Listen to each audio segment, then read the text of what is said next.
Okay, let's set the scene. It's a Monday morning and the children are playing in the different areas of the classroom. You're being observed and feeling a little pressure, but you're confident you've planned a wide range of amazing activities. You've been laminating non-stop and rewriting this lesson 100 times, and now you're done.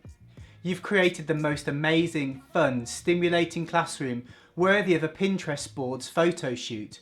All is going well and you have a group of children with you playing, listening to every word, responding with enthusiasm to all your teaching points.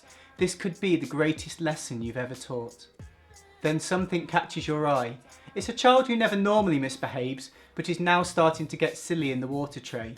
You're thinking, why now? They never normally do this. I don't want to stop what I'm doing to address this. But you know you need to before your classroom has 20 wet jumpers and the floor becomes flooded with cupfuls of water, yellow ducks and glitter. In this video, I'm going to share a strategy I use to manage behaviour using reflective questioning that can turn any unplanned incident into a meaningful learning experience.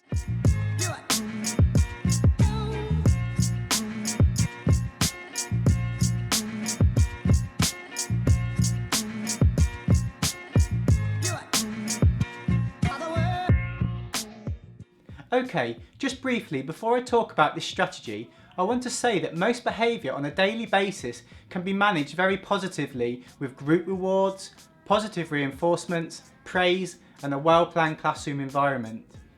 This being said, there are still moments when children challenge class and school rules. The early years classroom is a perfect environment for children to explore rules and boundaries as part of their development.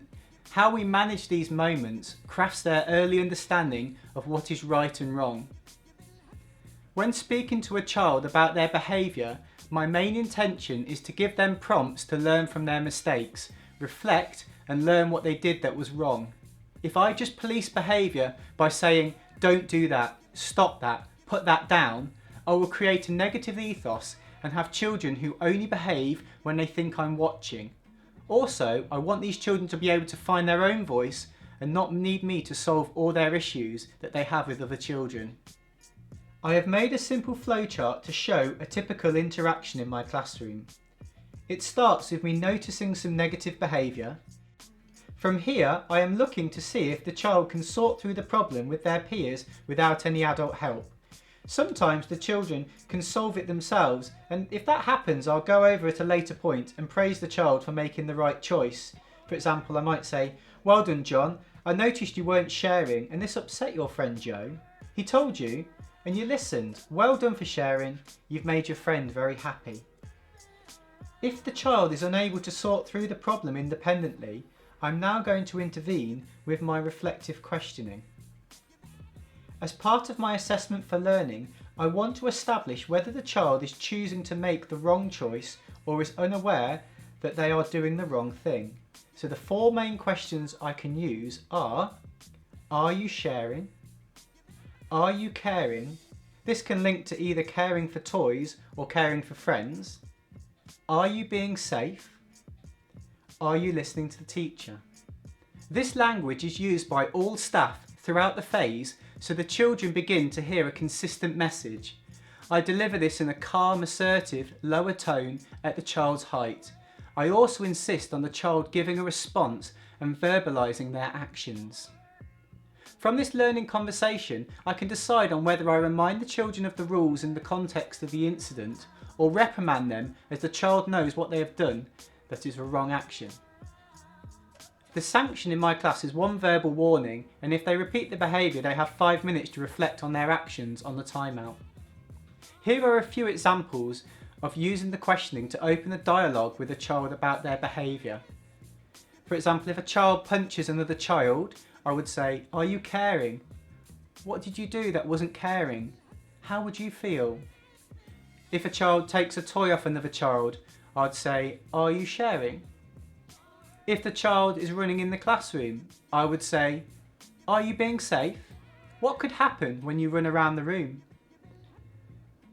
If a child doesn't tidy up, I would ask them, are you being caring for our toys? What could happen if you left all of our toys on the floor? If a child throws toys in the classroom, I'd ask them, are you being caring for our resources? If a child climbs on the toilet cubicle, I would ask them, are you being safe? If a child tries to run out the classroom, I would ask them, are you being safe? What could happen? If a child disrupts an adult-led session, I'd say, have you been listening to the teacher? What were you asked to do? By consistently using the words share, care, being safe, listening to the teacher, I'm encouraging the children to process a moral understanding of their actions and not only help them become better behaved pupils, but grow to be better people in society. I know when I've achieved this when I hear the children start to use this language themselves when they identify their own and others' negative behaviour in the classroom.